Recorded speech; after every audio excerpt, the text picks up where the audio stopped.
Being a digital agency owner is a little bit hard because we have to balance our work, our life. Within our work, we have to balance so many different hats: marketing, sales, fulfillment, offboarding, finances, admin, operations, SOPs, automation, like everything. There's a lot that we have to do. But there is specifically one thing that I see all my clients struggling with, which is managing the time that they spend getting new clients and serving clients. The goal of this video is that I'm going to show you what I've created for one of my past clients, so he was able to cut more than 20 hours per week and he could regain the balance of all these things that I just said. But now I'm gonna show you visually which is the main problem.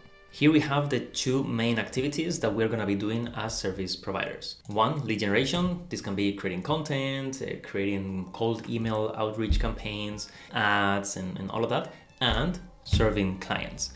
And this is the amount of time that we are going to be spending in each of them. So typically, whenever we start, the amount of time that we spend here is very high because we don't have clients yet. And the amount of time serving clients is close to minimum. I cannot make this square smaller, but close to zero. But what happens whenever we start getting clients? We spend more time with clients. Let's put this to the max amount of time. And then what happens if we are allocating all our time here? Our time here is going to decrease, which makes that our lead generation stops working and we stop getting new clients. But well, we are busy serving clients, so we don't need more clients, right? Okay, what happens when we finish with these clients? The amount of time here is going to decrease and we will need to increase this.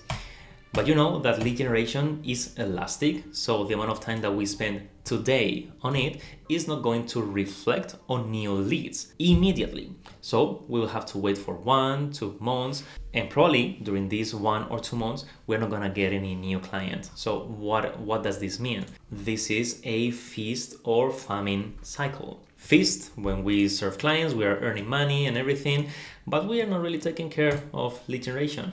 And famine, when we no longer have clients because we have already fulfilled all of them and we start to spend more time here. So how can we solve this situation so our business is, one, more stable, so it is not going on cycles such as this one, and second, how can we even improve the capacity of our business, the balance in our personal life, and everything that we are going to see at the end of the video. And the way that I'm going to show you is through what we did with one of our clients.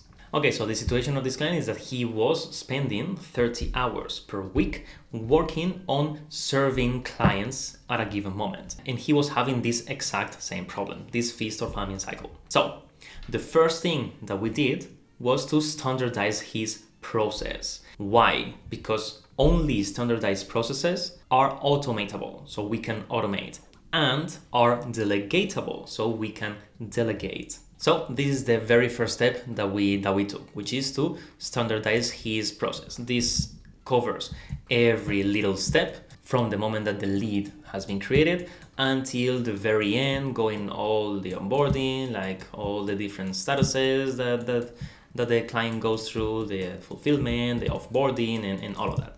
But the idea is that we always do the same. And once we did that, which took us 3 hours, is when we started to implement this in a software that will help him, one, automate processes, two, have documentation, because documentation is vital to be able to delegate to others, and three, to being able to bring in a team that is going to help him. Let me show you. So we realized that this client was spending a lot of time onboarding clients. So the first thing that we did was to build what you are seeing right now. I mean, of course, this is not his system for privacy, but this is the same as what we built for him. So we have different statuses, and what is happening here is that whenever we drop one of these guys into one of the statuses, for example, creating proposal, he is going to receive an automated email with a proposal already filled, because we were able to standardize that proposal. So as you can see, standardization is going to help us a ton in reducing the time that we spend in any of these tasks. And of course, we need a system such as this one or in any other tool, I'm using Notion, to be able to trigger that automation, because this is where we're gonna be having all the different data that we're going to be using for, in this case, this proposal. And now that I'm showing you this area, another problem that he was having and that he was having a hard time dealing with was that he was having the data of all his clients in his emails, in Google Drive, in different places. So he was having a hard time understanding where things were for every particular client. But in this scenario, we were able to show everything related to a particular client in one page.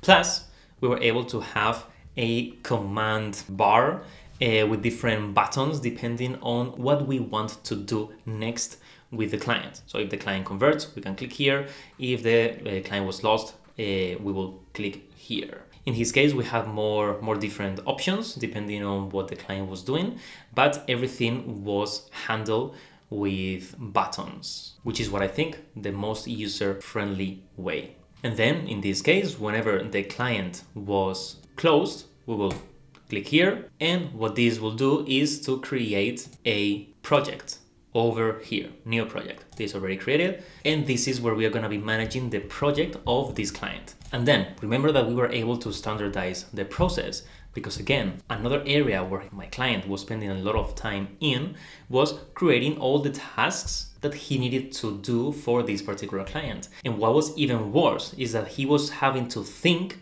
which tasks he needed to do, because every time he was doing something different. But we were able to standardize, as I told you. So what this unlocks is we can now create all the different tasks that we need to do for a particular client whenever the client lands on a particular status. So we have removed a lot of guesswork of what needs to get done. So once we implemented the automations for every different status that his projects went through and all the tasks were created automatically, we then started to talk about documentation. Documentation for me should be built at this stage, whenever we already have the system built and the automations that create the tasks, because this is going to tell us which SOPs or documents we need to create for every particular task. So for example, we can have this task over here that's created automatically and can also be linked to this SOP that explains how to do the task. So what this allows is two things. One, if you forget how to do something, you don't have to spend more time trying to figure it out. You can just read the SOP and get going. And second, which we will also talk at the end of this video, which is something that happened to this client, we will be able to delegate it so much more easily, because that document is going to answer a lot of the questions that your hire can have. So basically, if you've seen what I'm seeing, what we are creating is a factory. We are creating a repeatable process that all of our clients go through. We always do the same things for them, but also we have the flexibility to then create new tasks. Okay, so it is not fully a factory. We are a flexible factory, but everything that can be factorized is. So once we build all of this for this client, what did he do? Because he had two options, at least this is how I see it. We have option number one, which is all this time extra that now you're having because most things are automated. There is a lot less guesswork. All the information is in one place. What can be automated is, so all that extra time you can spend on other things. So you can keep your revenue level at the same level. You're just working less hours. So let's say from 40 hours per week to 25. And the excess time you're spending in other areas of your life, your family, your hobbies, working out, hiking, taking care of your dog, whatever you want. And we have option number two, which is to use that excess free time to grow the business even more. Because if before you were able to serve 2 clients at a time, probably after you've done all of this and everything is organized, most things are automated, you can serve 4 at a time. So you have actually just doubled the amount of revenue that you have. Or if you want to escape the feast or famine cycle, you could spend that extra time that you have just won to actually level this and all the time be focused on lead generation and all the time be focused on serving clients. So maybe you're serving the same amount of clients that you were doing before, but you don't have to stop doing lead generation. So you're actually going to have a queue of clients waiting for you. But there is one way that we can use to amplify all of this. And at the end, I'm gonna tell you which is what my client ended up doing. And this way to amplify this is to bring people inside of this system. Even if there is 6 people here, I don't believe in big teams. So probably this could be just one person that helps you in this area or that helps you in this area. From my experience, the biggest success is whenever our first hire is going to go towards serving clients. Because here we can have documentation that explains how we do things here, and the person will just have to follow it and serve clients how we want them to be served. So how can this help? Well, if now there is another person that is not you focusing on this, with the increased capacity thanks to the automations and thanks to the systems, then we can spend even more time in this area if that's what we want. And if with this increased time, we start having more and more clients and the capacity of this guy is capped, well, maybe we can add another person. I will just have a word of caution. I honestly don't want to manage a very big team. So I will try to figure out what's enough for you and just stay there. If you're overly ambitious, you may be thinking, what the fuck is this guy telling me? Okay, you can keep adding people here, but this is just not how I see life and how I want my lifestyle to be. But yeah, so maybe with 1-2 people is enough, and you can have a pretty healthy business that don't depend so much on you. I mean, the next step, and maybe this is a topic for another video, we can talk about how to delegate this so it doesn't depend on you as well. But anyway, yes. And what my client ended up doing was, now that he had all this systemized and documented and all the tasks were automated, he was able to find someone in South Africa, pay him per project. So it is not possible that he's gonna lose money because he's just paying him whenever he earned money. And then he delegated 80% of what he was doing before to this person.